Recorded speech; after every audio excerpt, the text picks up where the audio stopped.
Hi, this is Jack Stanley, and I haven't talked in a while.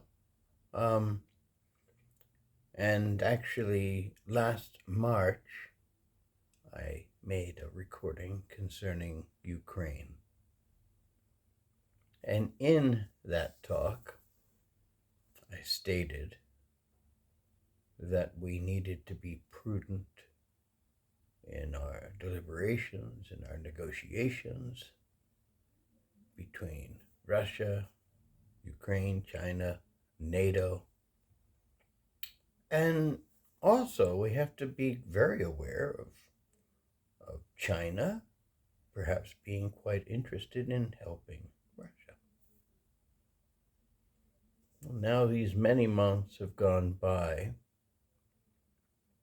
and I see that most of the stuff I was talking about, saying that if we didn't try to find a mediation, trying to find a way to slow this down, this could expand and become extremely dangerous.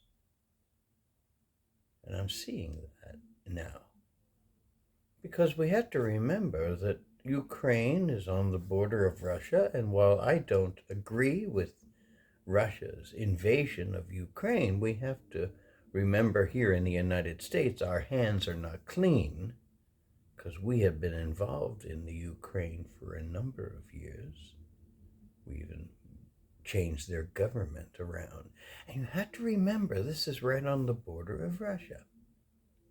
Russia's having a cow over the whole situation.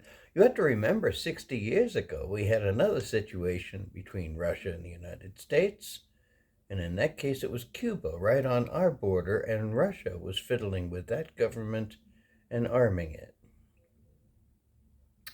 And that became a very, very unhappy and extremely dangerous chess game.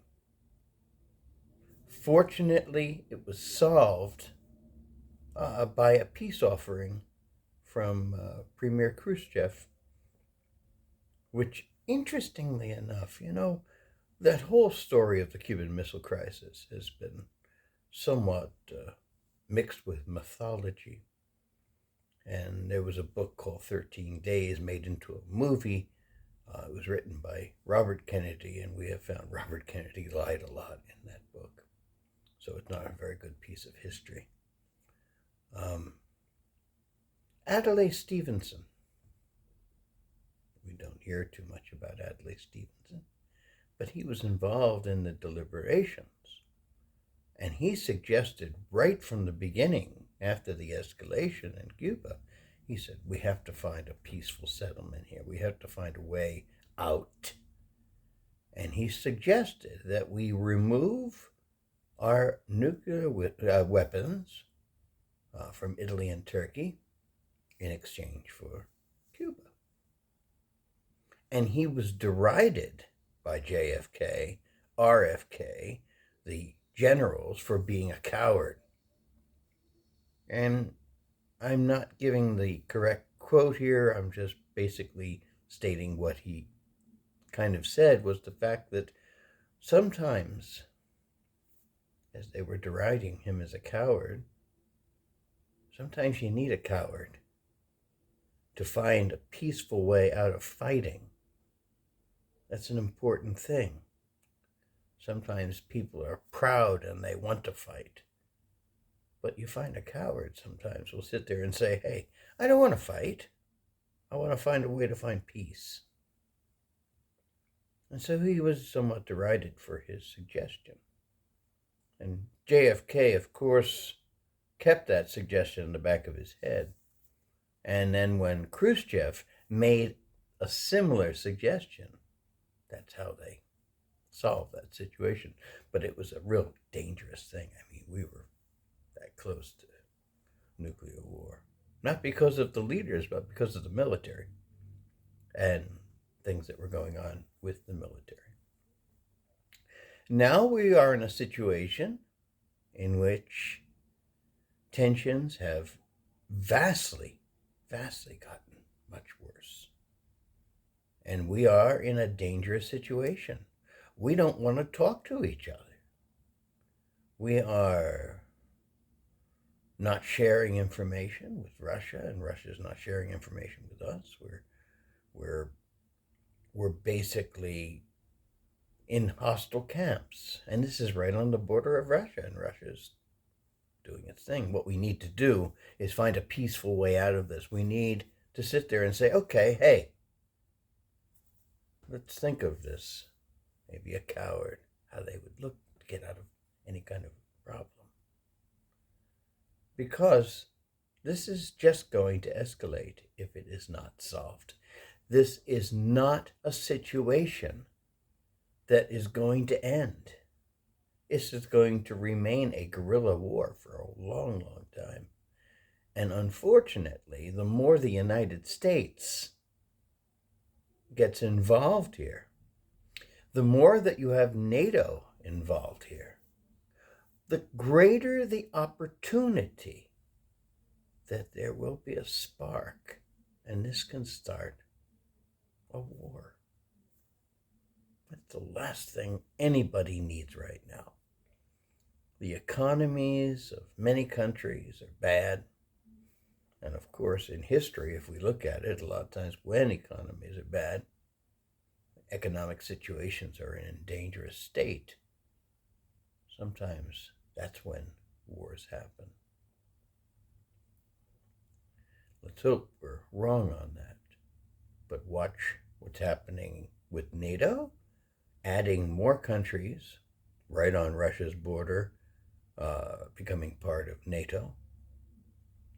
Watch what Russia is doing. Look what's happening with the gas situation, where Russia is basically starving Europe of gas. And you have all of the situations in all of these countries in which they are against using like nuclear power for power stations. I mean, that's what you need to do. You can't rely on the gas. A lot of people are going to be suffering this winter. And now the gas line has ruptured, and there are suggestions the United States did it or someone else did it, espionage. All of these various finger pointings, each time something is mentioned, each time something happens, it adds more combustion to this pile of trouble. And as we add to that pile of trouble, eventually it will combust and it will explode and it will turn into an international situation that none of us truly want to see. History is a great teacher for us. We need to look at our history and see what has been done in the past. A lot of times we don't do that. A lot of times we don't seem to want to use more intellectual means. Sometimes we just want to use the means at our disposal and current political thought.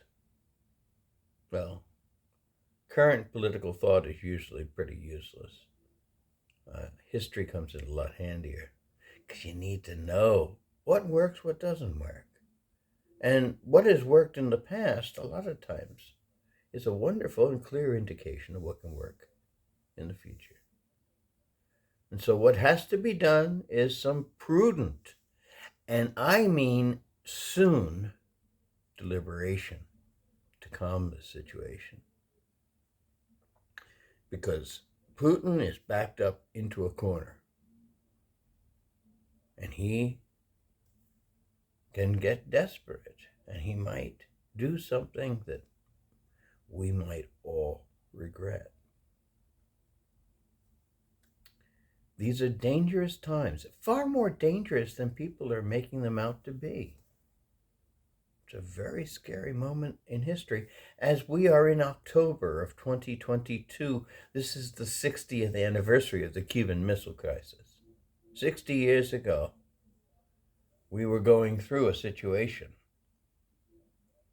in somewhat similar fashion Um, in the case of the Cuban Missile Crisis, the shooting hadn't started. People weren't being killed. There were a few deaths, yes, indeed. But war had not taken place like it is in Ukraine. The Ukraine situation is terrible and has a chance of becoming far worse than it has already been. And that's a scary prospect if you think about it. So I think that